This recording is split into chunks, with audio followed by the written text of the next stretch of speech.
नमस्कार, आप देख रहे हैं पद्मावत मीडिया। मैं हूं आपके साथ अंजलि। तो चलिए शुरुआत करते हैं आज की प्रमुख खबर से।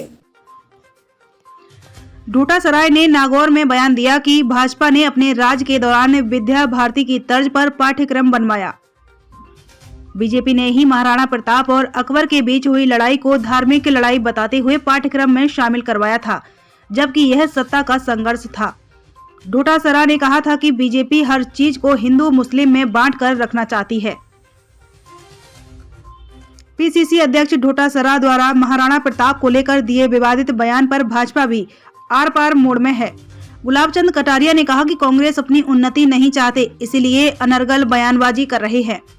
उन्होंने कहा कि शिक्षा मंत्री रहे गोविंद सिंह डोटासरा अज्ञानी हैं।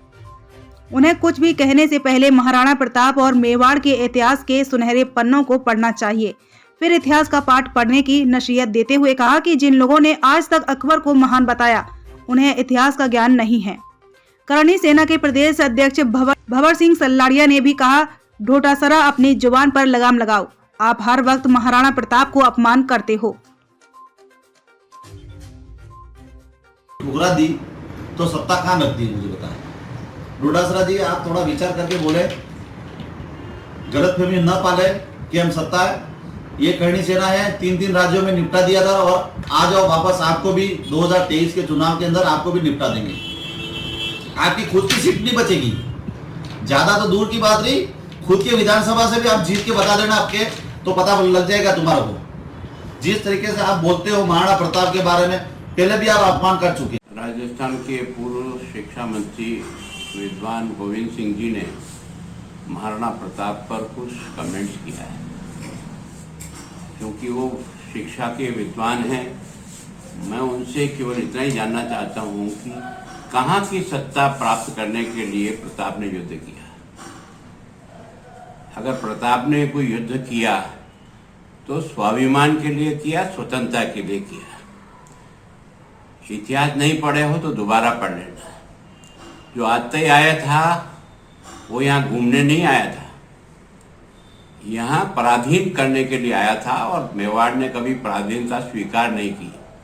और इसलिए जंगल जंगल में भी भटक करके भी सेना का संचालन करके और आतताई से मुकाबला करके मेवाड़ की स्वाधीनता की लड़ाई लड़ते रहे और विजय प्राप्त की।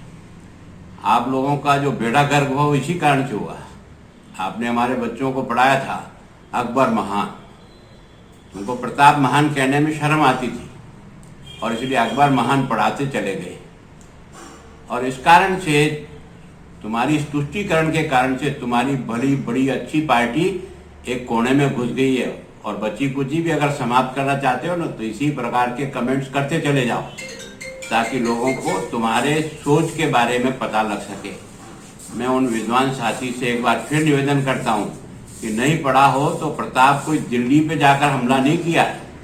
दिल्ली ने मेवाड़ की स्वाधीनता के लिए और अपने मूल्यों के लिए और अपने धर्म और संस्कृति की रक्षा के लिए जिन कष्टों में युद्ध किया, दुनिया में शायद ऐसा एक पहला ऐसा व्यक्ति है जिसने संघर्ष और कष्टों को स्वीकार किया। यहाँ तक कि राज के लिए, अरे राज को तो उसने महलों को छोड़ करके भी संघर्ष को जारी रखा, उसका नाम प्रताप है। नहीं पढ़ा हो तो दोबारा पढ़ ले। खबरों में अब तक के लिए बस इतना ही। मिलते हैं फिर ऐसे ही किसी बड़ी खबर के साथ। तब तक के लिए नमस्कार और देखते रहिए पद्मावत मीडिया।